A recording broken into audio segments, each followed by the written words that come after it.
వయనాడ్ నుంచి రాహుల్ గాంధీ నామినేషన్ సోదరి ప్రియాంక తోడుగా భారీ ప్రదర్శనగా వెళ్ళి నామినేషన్ జరిగింది. మరి కేరళలోని వయనాడ్ పార్లమెంట్ స్థానం నుంచి మరోసారి ఎంపీగా పోటీ చేస్తున్న కాంగ్రెస్ అగ్రనేత రాహుల్ గాంధీ బుధవారం నామినేషన్ దాఖలు చేశారు. తన సోదరి ప్రియాంక గాంధీ ఏఐసిసి ప్రధాన కార్యదర్శి కేసీ వేణుగోపాల్ ఆయన వెంట మరి ర్యాలీలో పాల్గొన్నారు. ఏది ఏమైనా కూడా వయనాడ్ నుంచి మరి ఈసారి రాహుల్ గాంధీ మళ్ళీ గెలిచే అవకాశం ఉందా? గెలిచేది ఉంటే ప్రధాని అభ్యర్థిగా ఉంటాడా, లేదంటే రాహుల్ గాంధీ నాయకత్వంలో ఈ దేశం నడవడానికి సిద్ధమైందా, ఏం జరుగుతుంది ఏంది అనేది పార్లమెంట్ ఎలక్షన్స్ అయిపోయే వరకు ఏం అర్థం కాని పరిస్థితి. కానీ ఏది ఏమైనా కూడా రాహుల్ గాంధీ అనే వ్యక్తి జోడో న్యాయ యాత్ర, భారత్ జోడో యాత్ర ఏవైతే చేసిండో ఆ రెండు యాత్రల వల్ల రాహుల్ ప్రియాంకలు ఈరోజు ప్రజల్లో ముఖ్యంగా యూత్ అండ్ స్టూడెంట్స్ ఎవరైతే ఉన్నారో వాళ్ళందరి దృష్టిలో పడ్డారు. బీజేపీ పాలన సంబంధించిన విషయంలో బీజేపీ పార్టీ సిద్ధాంతాలు ఇక్కడ ఇట్లా ఉన్నా కూడా ఈరోజు ఎంతో కొంత విద్యార్థులు యువకులు మాత్రం బీజేపీని ఓడించాలని ప్రయత్నం చేస్తున్నారనే విషయం మాత్రం అర్థమైపోతుంది. చాలామంది ముఖ్యంగా ప్రాంతీయ పార్టీలో ఉన్న నాయకులు కూడా ఈరోజు కాంగ్రెస్ పార్టీ ఒక ఆలోచన విధానానికి రావడం, ముఖ్యంగా సోషల్ యాక్టివిస్టులు ఎవరైతే ఉంటారో వాళ్ళు కూడా కాంగ్రెస్ పార్టీకి మద్దతు ఇవ్వడం అనేది ఏదైతే ఉందో ఇదంతా కూడా బీజేపీ వ్యతిరేకత ఒకటి. రెండవది రాహుల్ గాంధీ చేపట్టినటువంటి యాత్రలు ఏవైతే ఉన్నాయో ఆ యాత్రలు కన్యాకుమారి నుండి కాశ్మీర్ వరకు చేసినటువంటి యాత్రని దగ్గరుండి చూసినటువంటి ప్రతి ఒక్కరు కూడా ఈరోజు రాహుల్ గాంధీ సరైన నాయకుడు దొరికిను అనేటువంటి పరిస్థితికి ఈరోజు దేశ నాయకులు వచ్చారు. కాబట్టి ఈ ఎన్నికలు మాత్రం తప్పకుండా నరేంద్ర మోడీకి ఒక గట్టి పోటీ అనేది నరేంద్ర మోడీ ప్రభుత్వాన్ని దించేటువంటి అవకాశాలు కూడా కనబడుతూ ఉన్నాయి. మరి 370 సీట్లు గెలవాలని చెప్పేసి బీజేపీ పోరాటం చేస్తుంది. 200 సీట్లు అయినా గెలిచి చూపించండి అని చెప్పేసి మమతా బెనర్జీ మనం మాట్లాడింది.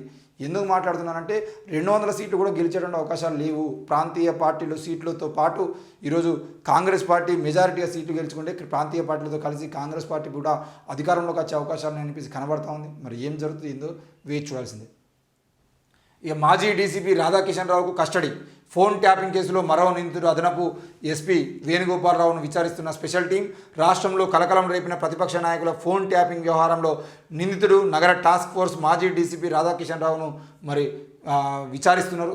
ఏది ఏమైనా కూడా ఇప్పుడు విచారించాల్సింది రాధాకిషన్ రావు ఒక్కనే కాదు, మొత్తం టీము మొత్తాన్ని కూర్చోబెట్టి చెప్పుర్రా బాయ్ మీ సంగతి ఏంది, మిమ్మల్ని ఎవరు తయారు చేసింది ఇట్లా అని చెప్పేసి అడగాల్సిన బాధ్యత ఇప్పుడున్నటువంటి ఈడీ అధికారుల మీద లేదంటే స్పెషల్ టీం మీద ఉంది.